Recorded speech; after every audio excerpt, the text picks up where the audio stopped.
Master Lai has been a monk as long as I've been a monk. Can't say that about a lot of people. So 40 years plus in robes, which is amazing. He actually took refuge before I did.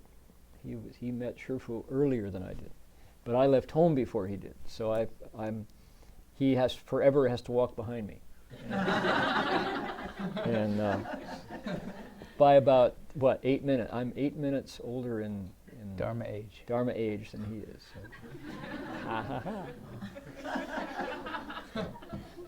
I'm always retarded. But he, interesting fact that he was born in Skykomish, Washington, which is, way up there in the Cascades, and that's where his monastery is, too. The equivalent would be if I was staffing a monastery in Columbus, Ohio, which I hope doesn't happen. Now, I shouldn't even say that, knock on wood, So maybe we're all fated to return to where we came from, but his monastery is actually just down the road a bit from where he was born. 5 miles. 5 miles. Yeah, how about that?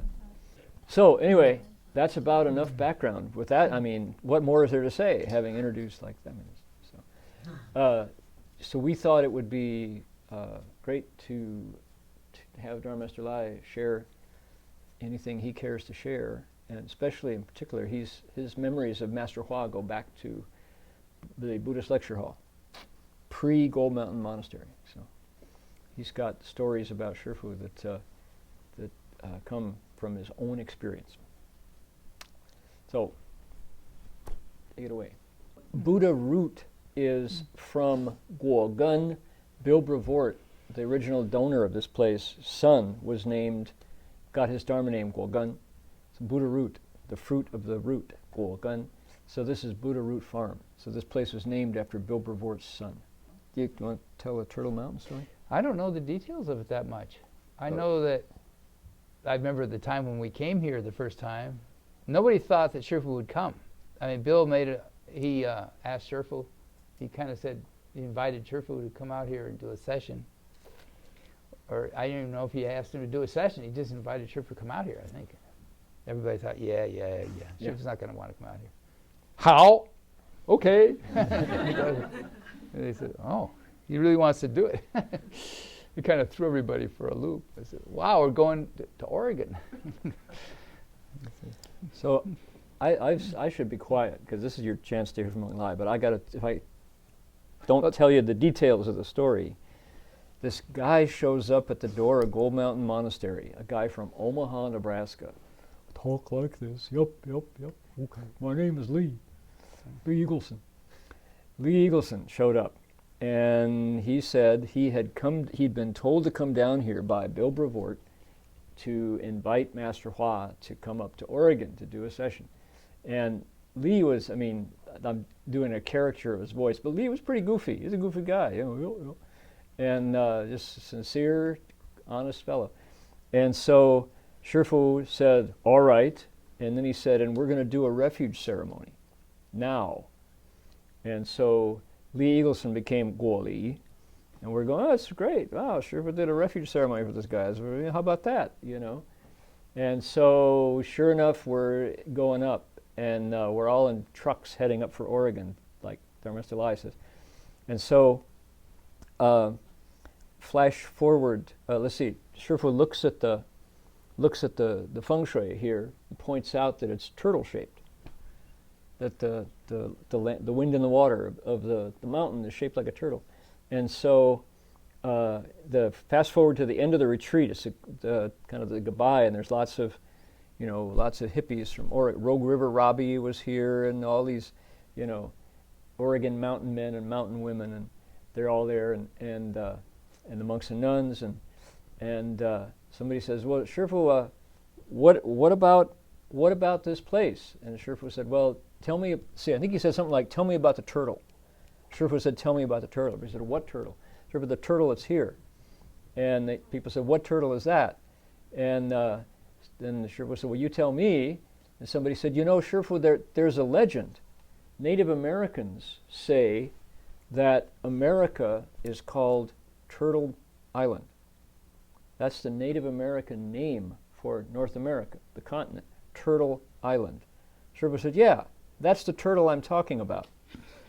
And people said, well, why, Shifu? He said, well, you know that Guo Li, when he came down to invite me up there was a turtle spirit with him. He brought the turtle spirit here. It was the turtle that took refuge.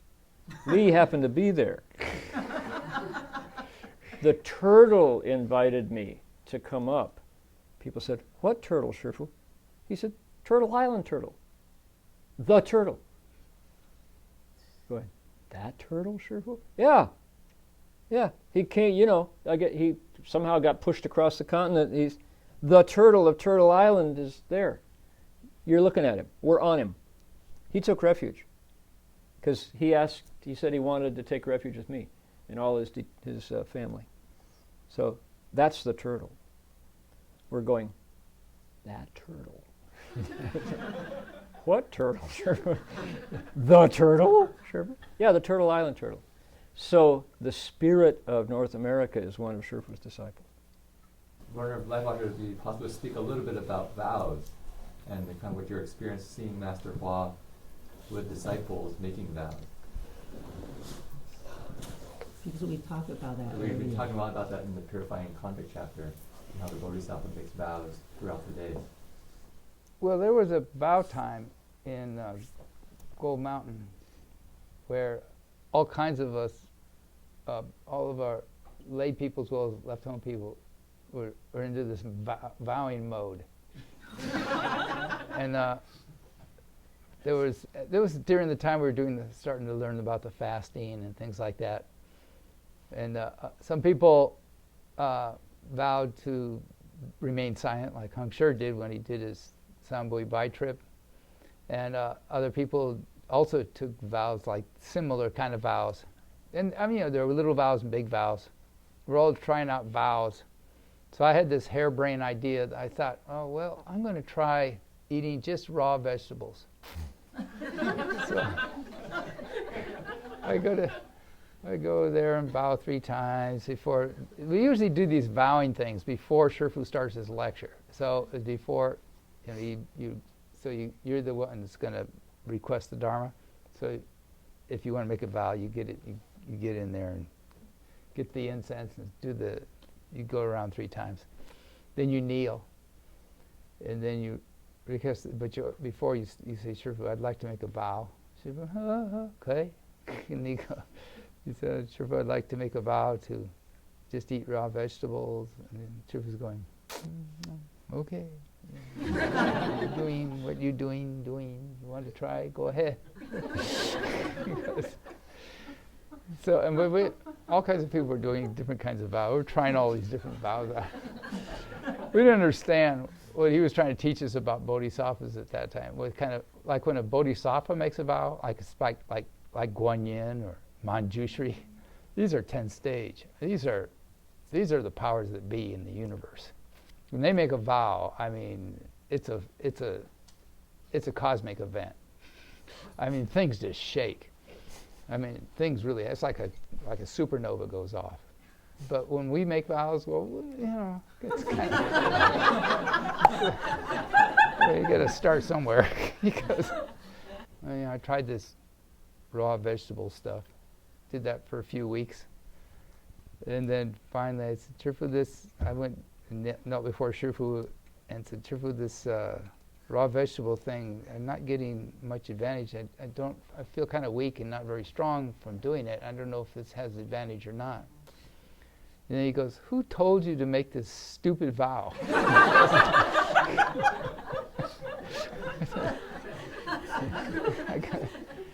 I don't know, Shifu, I thought it was a good idea at the time. Says, you need to make vows that are actually beneficial.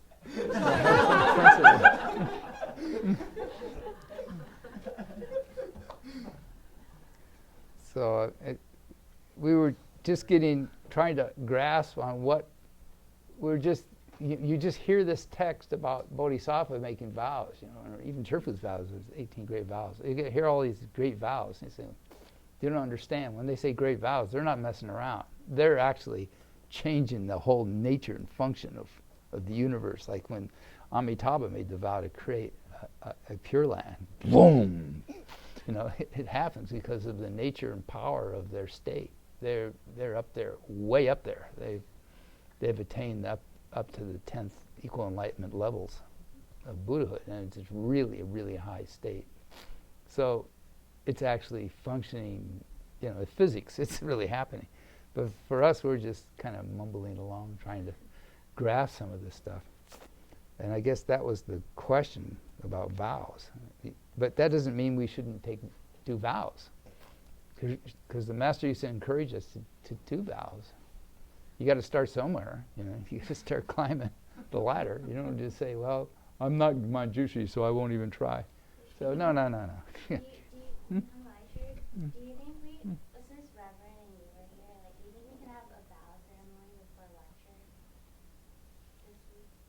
There's not. First of all, there's no such thing as a vow ceremony that I know of, unless there is one and I don't know about it. But we traditionally do a vow. We used to, you know, circumambulate 3 times and then request, before we request Dharma, I'd like to make a vow, and the Master says, either he says okay or not okay, but I usually would say okay.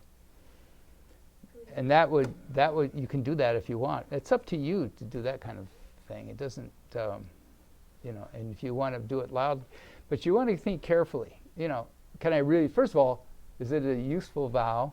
Is it something that's going to be helpful in your cultivation? And is it going to help other living beings in the future? And number 2, and really important, is can you even hold it?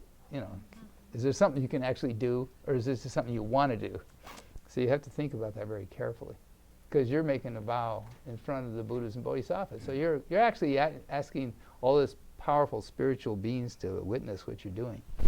So you want to be learn the hard way. You want to be kind of careful when you do that. You just want to say, yes, I want to do this. It's about your heart. This is between you and the Buddhas and the Bodhisattvas. It's not really between me and you or anybody in this room. This is really about the Buddhas and Bodhisattvas and yourself. That's what it's really about, you know. And they tune into your sincerity. That's what they tune into. So what happens if you do not, if you break the vow? Well, depends, you know. Depends what the vow is, and you know, it's not a good thing to do, and I don't recommend it. And I definitely don't recommend having that thought when you're making the vow. So what am I going to do? How am I going to get out of this vow before I even make it? If you're thinking like that, don't even make the vow. You're not ready. Huh?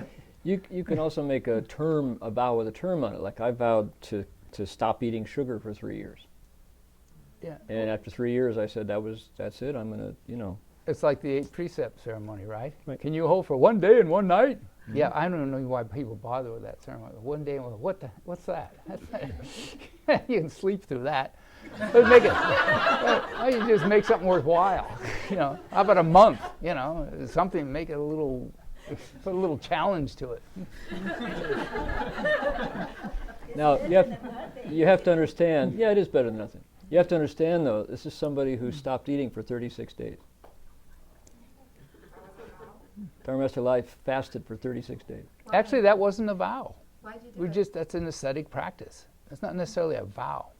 Yeah. That 36 days will kill you. You know, you'll. Oh, it's very dangerous. And in Yeah. fact, the Master said, don't anybody fast more than a week to 10 days without a good knowing advisor around. You should request a good knowing advisor to help you. Well, none of us are good enough I wouldn't dare, help somebody take a vow or to practice which is actually a secret school practice, by the way. Right. There's method. Yeah. There's a method to it, and it's not public method because it's dangerous. Yeah. And you really need somebody who knows what they're doing around you, and I don't feel nearly qualified to do. We had hold on a thought. We had an infamous guy, the former Hong Kong, Richard Josephson, who loved to try stuff out kind of on a dare, and he broke his fast. He fasted. He fasted a lot. He broke his fast once with toast, avocados, and canned pineapple, and nearly broke his stomach. And He if did that Shur- more than once. If Shifu had not, like, on the spot, helped him out, he would have No, he caused could have killed himself. major damage to his body, and he's just... It's like when you're coming off a fast, is, by the way, is the most difficult thing to do. It's not going on the fast. It's getting off the fast. It's the hardest, by far, the hardest thing to do. Because the master told us, okay, it's time to get off the fast now. You can have 1 bowl of rice joe a day with no additives at all. Rice gruel. No salt, no soy sauce, no nothing in it. Just rice gruel. Basically rice that's mixed with water. You get you have that for 3 days. Then you can add a little apple to that. Well, you don't understand. When your body starts getting nourishment after a long period of time, it goes nuts. I mean, it just wakes up. It's in a kind of hibernation mode, but then it wakes up big time. And the false thinking just skyrockets for food. It's really, really hard. That's why Hong Kong had really a lot of trouble there. Each of us had difficulty in different areas. His was that area. He almost killed himself. Almost every time he'd get off a fast, he'd do the same thing. He'd run to the refrigerator and just go, he'd go, he'd just about kill himself. Because it's very dangerous to do that kind of stuff. Right. I tried to fast 18 days, and I don't think I made. I think I got to 15 days, and Master Hua said, "This is not your Dharma door. Don't do this again." He goes. That's the same thing happened to me when I went to San Bui Bayan with Heng Ju and Heng Yo. Yeah. He said, "This is not your Dharma door." All right. So, but 36 days is the second or third fast. You do 18 days, then you did 3, right? Yeah, we do 18. I think we did a 10-day a warm-up one once. We did a 10-day. Because Trippa says anybody can do a 10-day. They don't need to do any special secret school stuff to eat anything special or do anything special for that. But they're not really that much danger. But 18 on, you better know what you're doing. You better have somebody know what they're doing around you. I have two questions. One, what was your intention behind fasting? And 2, what did you do with your day while you were fasting? Okay. Well, the first question is, the intent was my intention was always to kai wu. I'm really attached to waking up. And Getting enlightened. Kai would get enlightened. yeah, the second one was we were doing a chan. That was during the chan.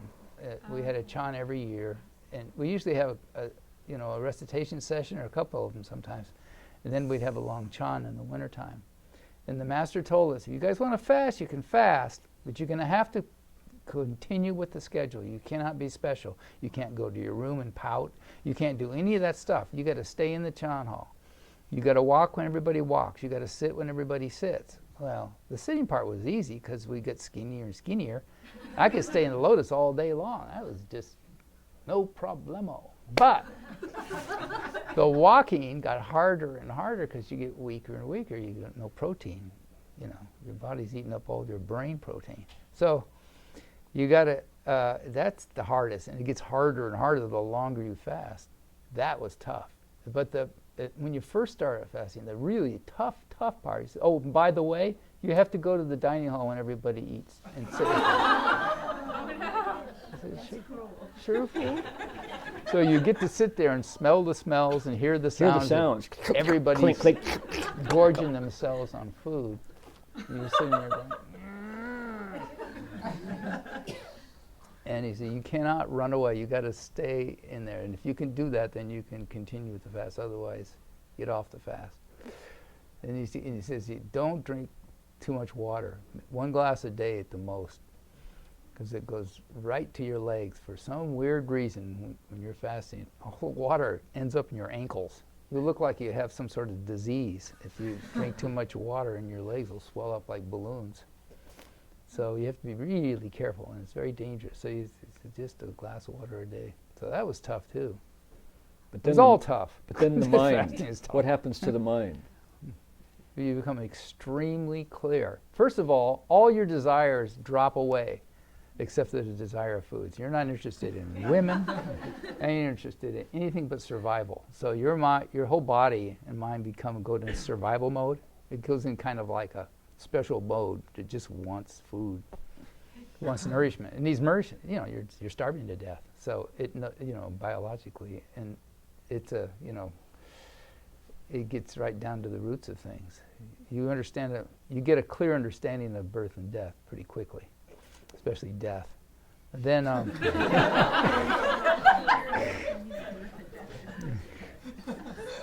but then you also get very clear. I mean, you're sharp as a tack. You can hear things really clearly. Your eyesight clears up. Everything clears up. I mean, you are just tuned. You know, and then Shifu gives me every one of us, he gave us a special mantra to recite for each of us. And he needed to focus on that, because we were doing a chant, so we had to work on our Huato, so he gave us a special Huato recitation to work on. And you know, it's not easy to fast. But that was the reason I did it. I can't speak for others, but that's the reason I did it. There was another guy, Steve Lovett, former Hengguan, who he was doing the office at the same time, and if you didn't know he was fasting, you wouldn't know. If he didn't tell you or somebody told you, because he could keep right on, you know, doing stuff, and pretty astounding. Yeah, but you don't have a lot of energy to do a lot of stuff. I mean, you have to really conserve it carefully. What about you, Mr. Heng Sure, when you do 18 days? Say again? What about you when you do 18 days? Yeah. Your mind. Better, like, if anybody knows Ayurveda, Indian medicine, Dharma Master Lai and Doug Powers and Hong Kong are all what are called kapha bodies. You know, they're earth and water, phlegmatic, kind of, you know, stable. And Doug Powers, he eats, he doesn't eat, you know, it's pretty much the same, and doesn't change much. And I'm Pitta, fire, and so without food I get hot, and I burned up, and I think I finally cried. I think you know. And I know Hung Zoa cried. Gary Linebarger, he tried to fast and he cried too. There was a lot of people who tried it. It just wasn't their Dharma door. And Yeah. But he let them try it at first to get the hang of why it isn't their Dharma door. Right. He was- So, but then the he less I was say telling about mine, the better. This is the guy to ask. The other He's- people, it's just some, you know, and you need a good. That's why you need what's called a good knowing advisor. You need a world-turning sage near you. They're not easy to come by, and so you need somebody who can see what's going on with you clearly. If you just try this stuff on your own, you're looking for trouble. Unless it's just like it wouldn't hurt anybody to do it for a week or something, or even a couple of days, or even one day, once in a while, just to So that's not a slam on fasting. If you're fasting to clean out, it's good. It's a couple of days if you can really do it. And there's all kinds of ways. There's fruit juice fasts and brown rice fasts, the brown rice diet for 7 days and all. But this is different. This is fasting as a Dharma method to cultivate. Yeah, and also it lessens your attachment and your greed. I mean, let's face it. What's our first greed? Food. That's number one. That's survival. Well, breathing air, I suppose, is number one. Maybe number two is food. If you don't have air, you're going to quickly die. But food, it takes a little longer. But it's there, it's right up there near the top, and everything else falls away to almost to just unimportance after that. But it's it's survival time. What happens to your mind as soon as you start to feed your body? That's really the hard part. The desire that arises. Oh God, it's not women. It's not desire for sex. It's desire for food. It's just more. You have that rice joe. That's like it's like the best food you've ever tasted in your entire life is this porridge without any salt in it or anything, just raw white. It's not even brown rice, just white rice, which is stripped of anything, and your body just tingles when you're eating that. It just all your senses just come totally alive, and it's screaming at you, more, because it's woken up now. Your body's woken up and it wants more nourishment, and it wants it fast, and it wants lots of it. and you have to sit there and just say, no, and just gotta wait for tomorrow, I can have another cup of Joe. No, now. And you gotta sit there for 24 hours. Yeah. I remember about the 4th or 5th day of my fast, I visualized every meal I'd ever eaten. Every Thanksgiving dinner, and this is when I visualized carnivore, the turkey and the and the pumpkin pie and the mincemeat pie and the peas and the butter on the potatoes. And just it took it, and I would stretch it out so that the visualization covered 5, 10, 15, it was, your body is made of bugs that are hungry, You get to meet your microbes. About 10 days into the first fast I did, it was 18, I guess. About 10 days into it, I started having these very clear, lucid dreams of eating raw red steak, dripping with blood. And I told Shifu about that, and he says, yeah, that's all your meat-eating karma. It's leaving your body now. He says, you're exhausting it. Your meat-eating karma is leaving your body, said Shifu. I said, oh, you're exhausting it, he says. Because before I lived in Gold Mountain, I was just a regular here I come, Burger King. Go, Yep. Dharma Master Heng Lai. So from day one, you are just relying living on one glass of water? one glass, a small glass, not a big glass. It's got to be just a regular glass, not too big. And don't drink it all at once. Sip at a time. Make it last. That's all you get. Enjoy it. Going on they say, Go to town. Go to town. Have fun. Enjoy yourself. Could you talk a little bit about how you left the home life? Oh, God. Well, I'm not interested in philosophically. I'm just not interested in any religion really, because I had to grow up a Catholic and had to go to catechism class, and it just bored me to death. And as soon as I got away from home and got into the world, I didn't. Not interested. But I don't know. I was at sea on an oceanographic ship and had I guess you would just say it's a spiritual experience. I'll just put it that way, at sea. And I needed to find something or somebody that can explain what happened. I knew a priest wouldn't be able to do it. They're just not into that. They would recite, oh, you've got to let Jesus in your heart or something. I don't want to hear that. I want to find somebody who knows what's going on with my head. And I knew I couldn't talk to a shrink. They wouldn't have, But we had this little library on our ship. It's an oceanographic, it's a research ship. It goes out and does research in the ocean. And it had a little library on it. And in that library was a book on yoga. But in the back of the book, I wasn't interested in yoga either, but I was in the back of it. There was this Swami, I forget his name, one of the great Swamis from the past, one of the old ones that just, it had these old black and white pictures of him. And he talked about enlightenment, and it just went straight to home. Oh, this person, this is the kind of person I need to find, because this is what happened. And he says, and he was talking about all the streams of our of our life experiences ultimately lead to the river of enlightenment. That's how he phrased it in his way, And he says, and if you're not pure when you get down to your river, when you wake up, when you have this massive experience, if you aren't pure in practice, he was talking about precept at that time, but I wasn't very clear about that, but that's what he was really talking about. If you weren't pure in precepts, you yourself will step out of that river. You won't be able to stand staying in it. It's just so beautiful and wonderful, but you're too filthy to be there. And you feel so horrible, you just get out of it.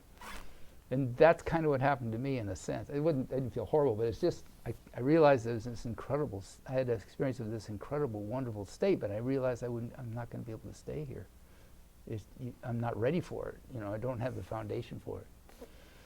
And that's why Buddhism is precept, samadhi, and wisdom. What's the first one? precepts. You got to build and it's the boring work, precepts. You know, it's foundation work. Foundation work of any construction job is the most boring part of the job. But that's the part that counts the most. That's going to build your house on. And that really, but he was talking about it in a way I could truly understand. And I said, I got to find, and he was a guru, so I got to find a guru. I got to find a teacher. That's kind of how I got started in Buddhism. That was your question. That was basically it. I just had to find somebody that. How did you find him? Can you tell them what happened next? Just causes and conditions is probably the best way. I didn't know it at the time, but I had all these conditions with Shifu. I didn't know that I had. But through this and that, I finally was able to meet him in Chinatown. By then, I had this experience. When did we land on the moon? 69? Yep. That was the year I had that Summer. experience. It was either 68 or 60. Yeah, it was 69. I was on that 6-month trip. I was on the Mediterranean and in the Black Sea and Russia at that time doing research.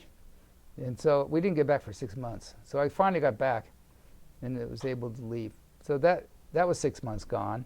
And then I went back to the San Juan Islands, which is up in Washington State. And by then, what happens is this raw experience that I had just, it dissipated, went away.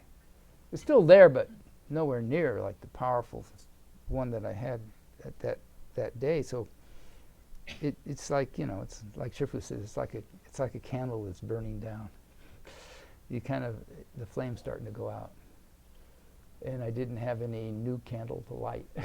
So that was what was going on. But at the same time, I was kind of dating this girl who was a friend, who went to school with and was a friend of Lonnie, who was a Heng Yin at that time. Bhikshuni was the first American one.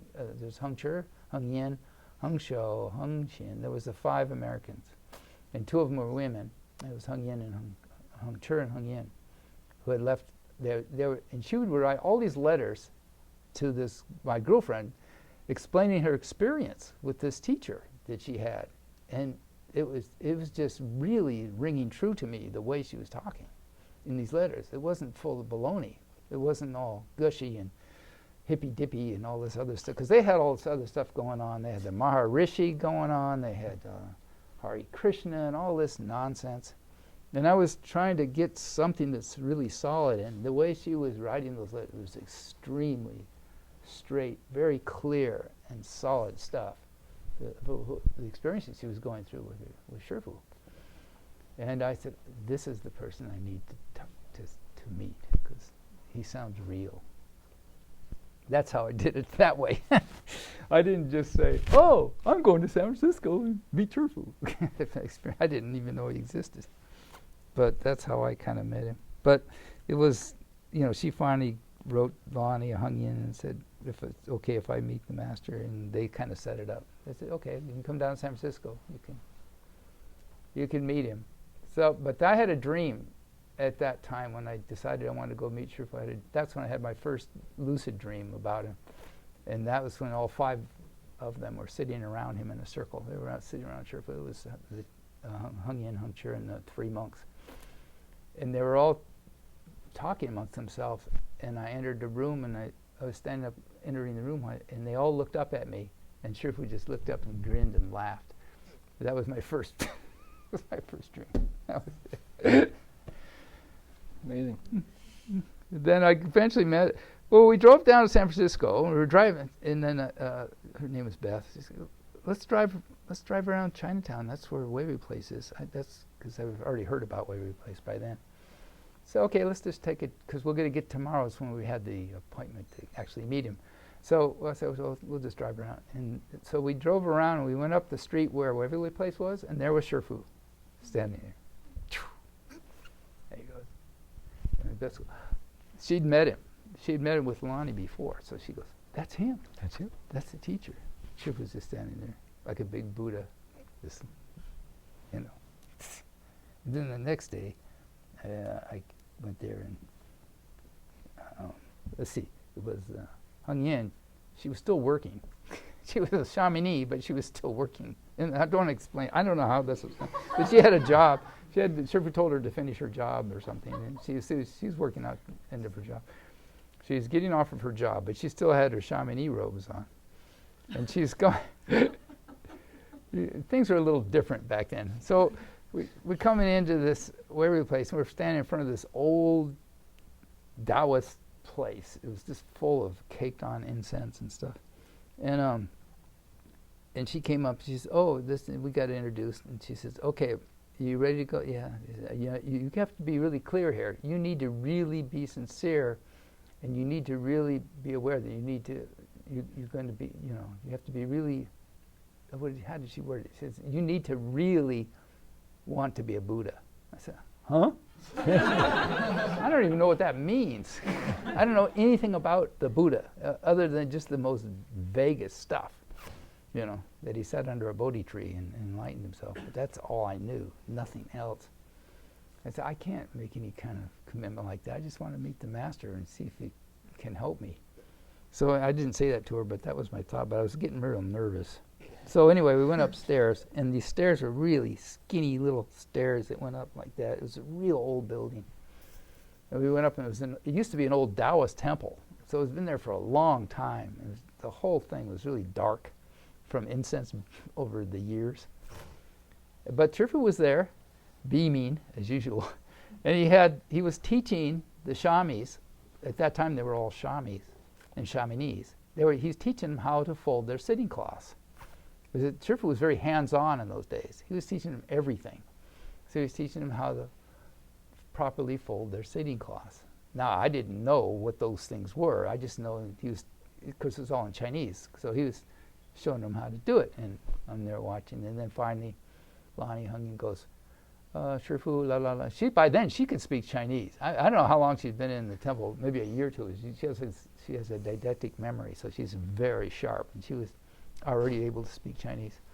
So she said, Shifu wants to meet. And Shifu just looked at me and laughed. Oh, you finally got here. That's what he said. I didn't understand what was going on at the time.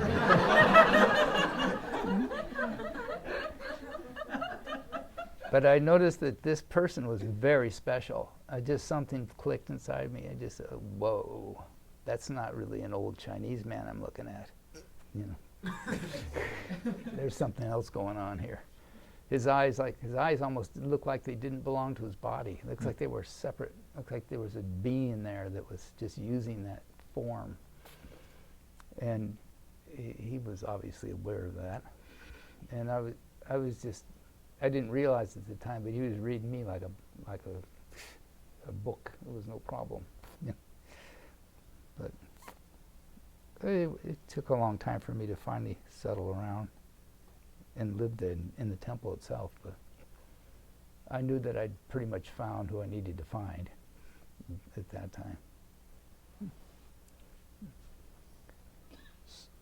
And so Eric Weber was this tall beanpole, black hair, and how long did it take you to run away the first time? Well, they invited me to, me and the girlfriend, we stayed there they invited us to come back for the lecture that night. So I came back to the lecture, and it was just almost unbearable because I couldn't understand anything of what they were talking about. And this is the early days. In those early days, very few people understood Chinese well enough to translate properly. So they're getting all this mixed up stuff going on. And it was very stilted translation. It was very formal. I think Sherpa was talking about the Shurangama at the time, but I'm not really sure. Or it might have been the Lotus. Anyway, he was talking. And, he'd do it. He was, at that time, they had different kinds of parts of the day, but this part was almost like a formal lecture that we got used to in later years. He would say a few commentary words about the sutra, and then they'd try to translate it. And they had this old Roberts reel-to-reel tape recorder going. And they wanted to save the tape, so they had it running it really slow, which is like 1 7/8 IPS, which is extremely slow, inches per second. Normally you go 2 or 3 times that fast to get a quality recording. But they wanted to save the tape. So now we have all this terrible old audio now of these early lectures because they wanted to, you know, and they're trying to clean it up with software so we can understand, what, you know. And then the translators are also learning Chinese, and of course, you can imagine, I barely understand any of what's going on. I was just, wow. I'm not making a connection here at all. So I think it was, at that time they had this monk called Heng Jing. Oh boy. He invited me to come back. He says, we're going to be doing a session. We call it the Shrangama session. You're welcome to come, and if you'd like. I said, okay, I'll try that. What is that? He said, well, we just meditate, and then we recite, and then we study the sutras. Okay, I'll try that. Not that I know what any of that is, but I'll try it. And so I came back, and we started doing that. I think it was about a week into it, and then David Fox is Heng Chen. Yeah. He lives in Seattle now, by the way. But he said, okay, I think he was the elder Dharma brother. He was the first to get the precepts, so he was first in line. And he said, okay, the master has agreed that anybody who wishes to take refuge with him, and then he explained, refuge is where you become his disciple. You accept him as your teacher, and he accepts you as his student. He will accept applications. So please fill out these applications, and we'll get back to you about it. So we all filled out these applications. I think there was about a couple of dozen people, maybe a dozen people, I don't know.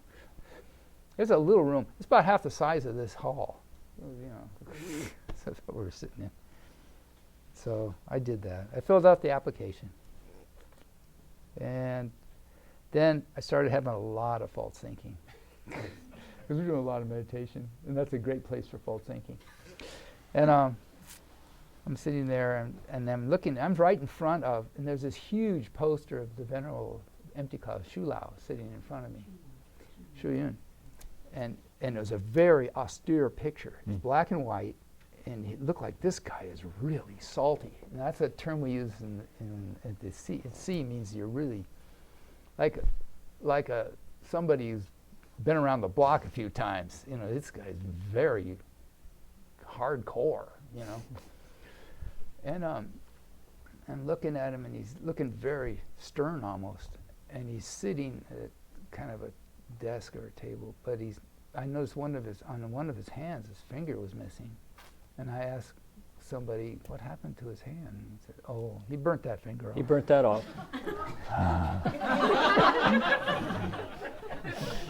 These people aren't playing around. I'm getting really scared now. I'm getting very nervous about this. So the false thinking is getting even more and more. So I said, I can't. It wouldn't be honest for me to let the master, to ask the master to be my teacher. I wouldn't be good at this. I wouldn't be worthy of him being my teacher. So he stayed in this little room in the back of Waverly Place, and I went back there and started knocking on his door, and David Fox Heng Shen sees me going back there, and he runs after me. He says, what are you doing? You can't interrupt the master. Who are you? You don't go knocking on the master's door. And at that moment, Shifu opened his door, and he goes, come in. Everything okay? Everything okay? sit. And then Heng Shen, he said, okay. He backed off. He realized that Shifu had this will in hand. And Shifu knew enough English. He can speak Pidgin English pretty well. Besides, he can read your mind. He understands what you're doing. So he goes, Shifu, I'm really, really very sorry. I shouldn't have filled that application out. I'm really sorry to have bothered you. It's really my mistake. I'm really sorry. I'm just not ready to do this. And he said, no problem. Everything okay. He says, take a break. He says, go with your girlfriend Beth. He knew her already. You go with her, and she needs to find a college. Everything okay? You take a break. Come back later. Okay, sure. I just went, wow, am I out of my depth? I just wanted to find somebody to explain what happened to me. So I went away for a while, and then, that all went downhill. I wasn't about to get married to anybody. So that didn't last very long. And then eventually, Lonnie sent a note over to Heng Yin. She sent a note over to me. She knew where I was staying. I was staying out in Sausalito on a houseboat, and I had a job by then. And I tried some other stuff. I went over to Zen Center, went to Tassajara, and it was all so plastic. I mean, compared to what I just went through with Shifu, I mean, come on. And I realized that and that was when Suzuki Roshi was alive and teaching. Yep. And his lectures were so flat, and I said, geez, this is not Shifu. It's not the Shifu I want. So I knew that I had to go back and deal with this master and be, try my best anyway. And so as soon as I had that shot, the next day I get this little note sent over to, because he knew where we were, little note from Lonnie, and all it says was, "You better get back here." That's all it said. "You better get back here." What's that? I go, so I went back. At that time, they'd moved. They'd moved from Waverly Place to this brand new Gold Mountain Monastery on Mission District, San Francisco, which is an old mattress factory. And it was still a mattress factory. I mean, it was just grubby. It was a big brick building full of bunch of feathers and stuff for making mattresses. They used feathers in those days to make mattresses. They were stuck in the overhead, stuck in all these old boards and on the walls. People were cleaning it all out. And so I came back, and it was just about lecture time. And they invited me to come up on the third floor. Shifu was giving lectures on the third floor, and it was just bare floor. It was a wooden floor. They had no rooms built. Nothing was built. It was just a dirty old mattress factory opened. And I came in, and Shifu says, "Oh, come." And so I kind of feel kind of embarrassed. And he goes, "Come sit here." He made me sit right next to him during the lecture. So for the lecture, he made me sit right there next to him. I'm going, trying to figure. So, I mean, that's how he was with me. He realized I'm pretty pathetic. He tried to help me as best he could.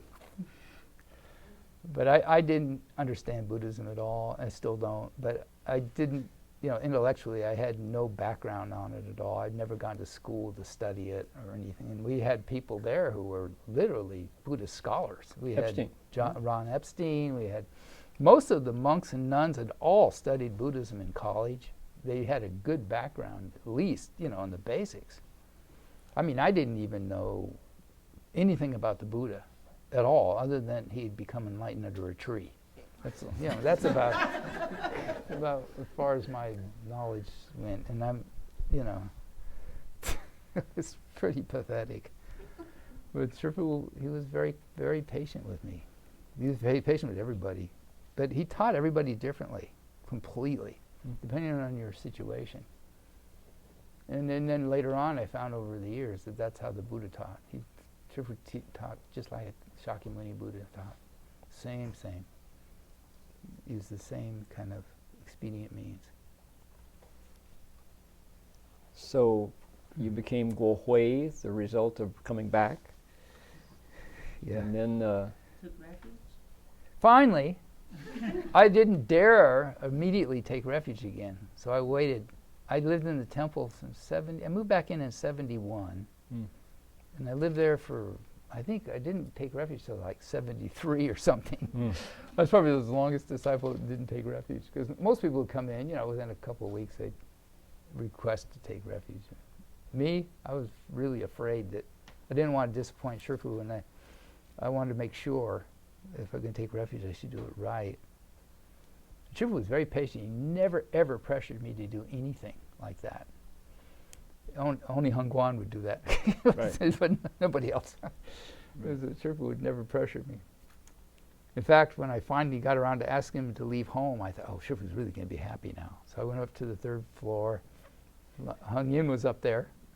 And so was this old bhikshuni. She was a shamini at that time, and she was like in her 90s. She was very old. And Shifu was going to allow her to leave home. And I went up to Shifu and bowed to him and said, Shifu, I thought, oh boy, Shifu's going to be so happy. And I said, Shifu, I'd like to be able to leave home, please. And he goes, what do you want to leave home for? I thought Shifu was going to all primed up and be so happy that I finally requested him if we leave home. And he goes, what do you want to leave home for? He goes, all those years I thought, oh, Shifu probably wants me to do this. And I said, no, he doesn't want you to do that. He wants you to become a Buddha. He says, if you can do it as a layman, fine.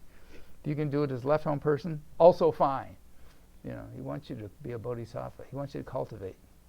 That's what he wants. He doesn't want you to be a monk. He doesn't want you to be a nun. He doesn't want you to be not a nun or not a monk. That's not the situation. The situation is he wants you to be a Buddha. He says, over the years, that's what he told me over and over. He says, that's all I'm here for. I ain't here for anything else. All I want to do is make Buddhas, period. Otherwise, I'll get out of this toilet bowl.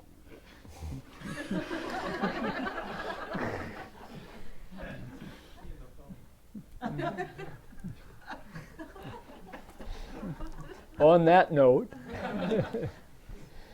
I wish we had an extra hour. I mean, anybody might want to give up their dinners. I don't know, but We can eat anyway. So That's what we said. Well, officially- most people, and I'm included in this, were afraid to fast, just for one day. Afraid to not to even eat dinner. It's terrifying. Think about it. Tomorrow I'm not going to eat. Whoa, whoa, whoa. Now let's not get crazy here. But now I can take it or leave it, but before, boy, that's a pretty heavy thought. Yep. Just for one day not eating. It's a big deal. If you've never done it before, it's kind of scary. Yeah, seriously. I don't know if I can do that. And especially if you're not doing anything, if you're just meditating all day and reciting. That's really tough. Because your whole day is around mealtime. Another hour, we get to go to lunch.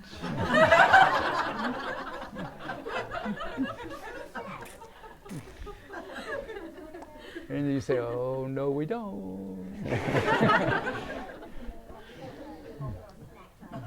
And let's go and make sure that we don't eat any meat, and there's no dairy, and let's see, there's no onions, and there's no garlic, and there's no flavor, and there's no... Oh, that, I hated that. So I had no problem giving up meat when I moved into Gold Mountain, becoming a vegetarian, except for I had to give up onion rings, which I love.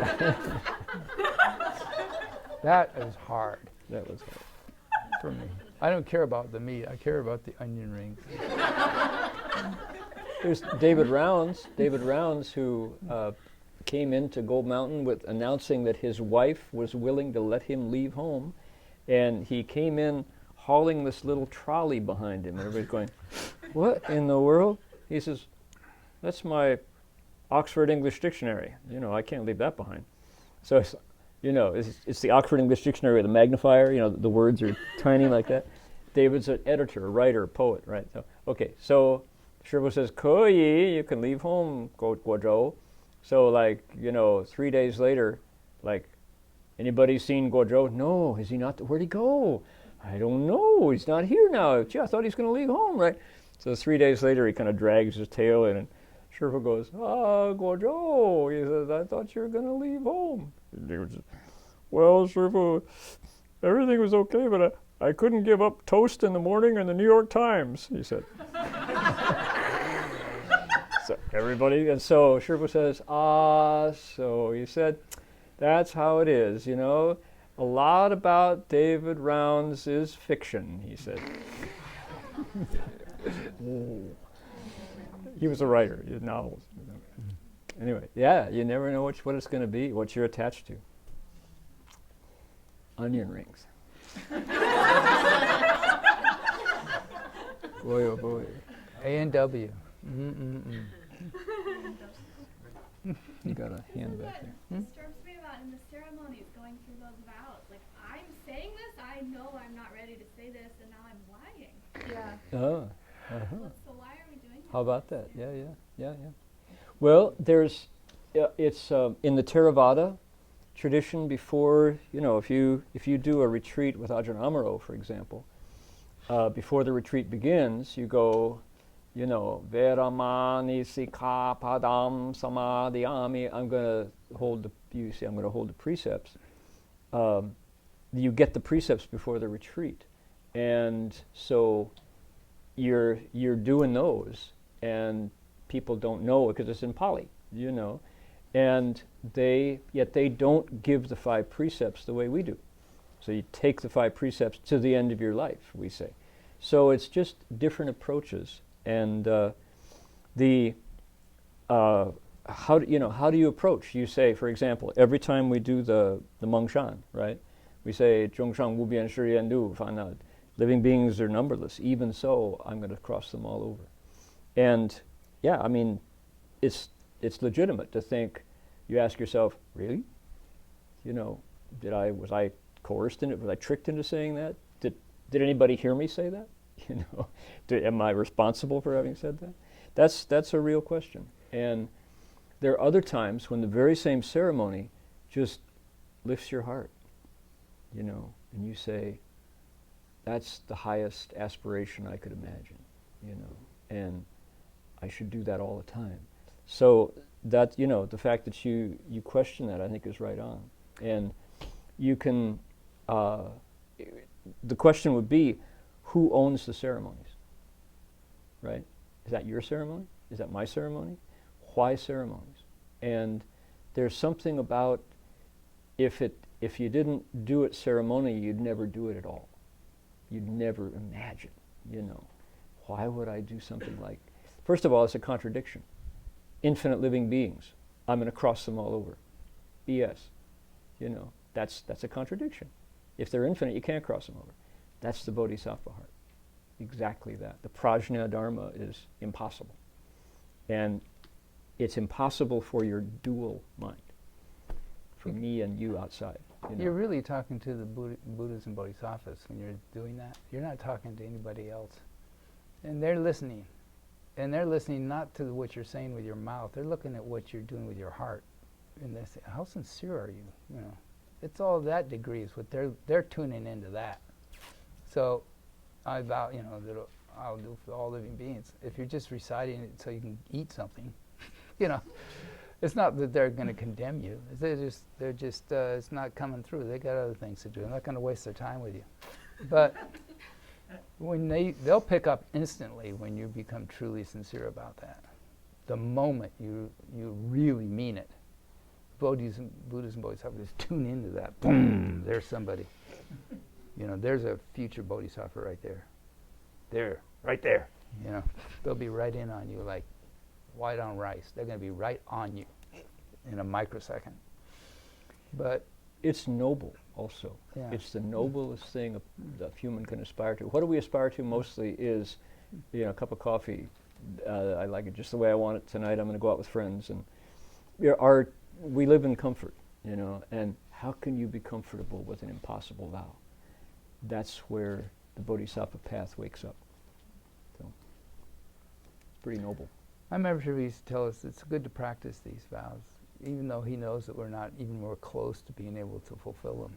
He says, you just get in the mindset of doing that and getting to a point where you can really be sincere about it. Really sincere, heartfelt, truly sincere, gut-felt sincere. They'll tune into that in a moment. It is not something you have to impress anybody else with that's around you. This is really, really intimately between you and the Buddhas and the Bodhisattvas. And that's why this path is not, quote, popular, right? Why? It's heroic. There's something heroic here. And some people are just lit up by that. And I love stories. Tolkien was right up my alley. I really love Tolkien. And I read all the biographies of war heroes. The Battle of Britain turned me on. These few individuals kept Hitler back, and just that kind of stuff always got me going. And so when I hear about the Bodhisattvas, it was just like, wow, it's alive. That's not fiction. But it's where fiction moves right into reality and goes back into fantasy, right? It's like, Guanyin Bodhisattva is real or not? So, Petra, the Guanyin Bodhisattva real or not? So yeah, you know, I mean, she's in your heart listening, and she's this giant, who used to be, you know, it's like, there's an edge in there somewhere where the myth comes into flesh and goes back, and that's the world of the sutras. And I dig it, personally. You know, the kitchen down there is going, where are they? We gotta feed them. So why don't we continue with Dharma Master Lai individually as opportunity arises, and we'll all be back here tonight saying impossible vows and bowing to invisible Buddhas right in front of you.